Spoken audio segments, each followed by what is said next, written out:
ಶುಭೋದಯ, ನಮಸ್ಕಾರ, welcome to Yoyo Kannada. ಬನ್ನೀಗ ನೋಡೋಣ ಈ ದಿನದ ಟಾಪ್ 5 ಬ್ರೇಕಿಂಗ್ ನ್ಯೂಸ್.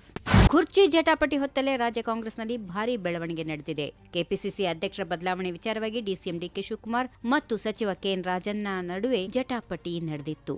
ಎಐಸಿಸಿ ಅಧ್ಯಕ್ಷ ಮಲ್ಲಿಕಾರ್ಜುನ್ ಖರ್ಗೆ ಅವರನ್ನ ಡಿಕೆ ಶಿವಕುಮಾರ್ ಭೇಟಿಯಾಗಿ ಸಮಾಲೋಚನೆ ನಡೆಸಿದ್ದರು. ಖರ್ಗೆ ಭೇಟಿ ಬೆನ್ನಲ್ಲೇ ಸಚಿವ ರಾಜಣ್ಣ ಅವರನ್ನ ಕೂಡ ಡಿಸಿಎಂ ಡಿಕೆ ಭೇಟಿಯಾಗಿದ್ದಾರೆ. ಇವರ ಭೇಟಿ ಇದೀಗ ತೀವ್ರ ಕುತೂಹಲ ಮೂಡಿಸಿದೆ.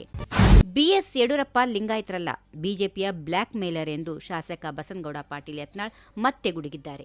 ನಾನು ವೀರಶೈವ ಲಿಂಗಾಯತ ಎಂದು ಯಡಿಯೂರಪ್ಪ ಬ್ಲಾಕ್ ಮೇಲ್ ಮಾಡುತ್ತಿದ್ದಾರೆ. ಯಡಿಯೂರಪ್ಪ ಲಿಂಗಾಯತ ಅಲ್ಲ, ಬಿಜೆಪಿಯ ಬ್ಲಾಕ್ ಮೇಲರ್. ಬಿಎಸ್ವೈ ಕರೆದ ಯಾವುದೇ ಸಭೆಗಳಿಗೆ ವೀರಶೈವ ಲಿಂಗಾಯತರು ಹೋಗಬೇಡಿ ಎಂದು ಹೇಳುತ್ತೇನೆ. ವೀರಶೈವ ಲಿಂಗಾಯತರು ಪಂಚಮಸಾಲಿ ಸಮುದಾಯಕ್ಕೆ ಅನ್ಯಾಯ ಮಾಡಿದ್ದಾರೆ. ಶಾಮನೂರು ಶಿವಶಂಕರಪ್ಪ ಕಾಂಗ್ರೆಸ್ ಪಕ್ಷದ ಬ್ಲಾಕ್ ಮೇಲರ್ ಆದ್ರೆ ಯಡಿಯೂರಪ್ಪ ಬಿಜೆಪಿಯ ಬ್ಲಾಕ್ ಮೇಲರ್ ಎಂದು ಲೇವಡಿ ಮಾಡಿದ್ರು.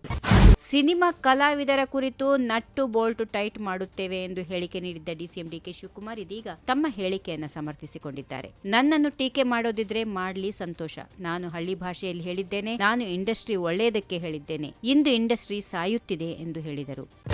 ಹುದ್ದೆಗಳಿಗೂ ಕೆಪಿಎಸ್ಸಿಯಲ್ಲಿ ರೇಟ್ ಕಾರ್ಡ್ ಫಿಕ್ಸ್ ಮಾಡಿದ್ದಾರೆ ಎಂದು ವಿಪಕ್ಷ ನಾಯಕ ಆರ್ ಅಶೋಕ್ ಗಂಭೀರ ಆರೋಪ ಮಾಡಿದ್ದಾರೆ. ಕೆಪಿಎಸ್ಸಿ ಪರೀಕ್ಷಾ ಅಕ್ರಮ ಬಗ್ಗೆ ನಿಯಮದ ಅಡಿಯಲ್ಲಿ 69ರ ಅಡಿಯಲ್ಲಿ ಚರ್ಚೆ ಆರಂಭಿಸಿದ ಅವರು, ಹುದ್ದೆಗಳಿಗೂ ಕೆಪಿಎಸ್ಸಿಯಲ್ಲಿ ರೇಟ್ ಕಾರ್ಡ್ ಫಿಕ್ಸ್ ಮಾಡಿದ್ದಾರೆ. ಎಸಿ 2 ಕೋಟಿ, ಡಿವೈಎಸ್ಪಿ 2 ಕೋಟಿ, ವಾಣಿಜ್ಯ ತೆರಿಗೆ 1.5 ಕೋಟಿ, ಪಂಚಾಯತ್ ಅಧಿಕಾರಿ 1.5 ಕೋಟಿ, ತಹಸೀಲ್ದಾರ್ 1 ಕೋಟಿ ರೇಟ್ ಕಾರ್ಡ್ ಇದೆ. ಕೆಪಿಎಸ್ಸಿ ಹಗಲು ದರೋಡೆ ಮಾಡ್ತಿದೆ. ಪೂರ್ವಭಾವಿ ಪರೀಕ್ಷೆಗೆ 60 ಲಕ್ಷ, ಮುಖ್ಯ ಪರೀಕ್ಷೆಗೆ 1 ಕೋಟಿ, ವೈವಾಗೆ 40 ಲಕ್ಷ ಫಿಕ್ಸ್ ಮಾಡಿದ್ದಾರೆ. ದುಡ್ಡೇ ದೊಡ್ಡಪ್ಪ ಅನ್ನೋ ಕಾಲ ಹೋಯಿತು ಈಗ ಎಂದು ಆರೋಪಿಸಿದರು.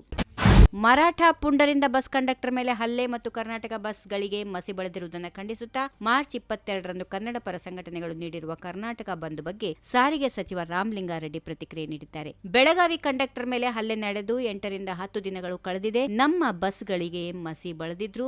ಇದನ್ನ ಖಂಡಿಸಿ 1-2 ದಿನ ಪ್ರತಿಭಟನೆಗಳಾಗಿದ್ದವು. ಆದರೆ ಯಾವುದೇ ಹಾನಿಯಾಗಿಲ್ಲ. ಈಗ ಕರ್ನಾಟಕ ಬಂದ್ ಅವಶ್ಯಕತೆ ಇಲ್ಲ. ಹೋರಾಟಗಾರರ ಕನ್ನಡದ ಮೇಲಿನ ಅಭಿಮಾನವನ್ನ ಸ್ವಾಗತಿಸುತ್ತೇವೆ. ಆದರೆ ಮಾರ್ಚ್ 22 ಬಂದ್ ಅವಶ್ಯಕತೆ ಇಲ್ಲ ಎಂದು ಹೇಳಿದರು. ಈ ವಿಡಿಯೋ ನಿಮಗೆ ಇಷ್ಟವಾದಲ್ಲಿ ಲೈಕ್ ಮಾಡಿ, ಶೇರ್ ಮಾಡಿ, ಸಬ್ಸ್ಕ್ರೈಬ್ ಮಾಡಿ.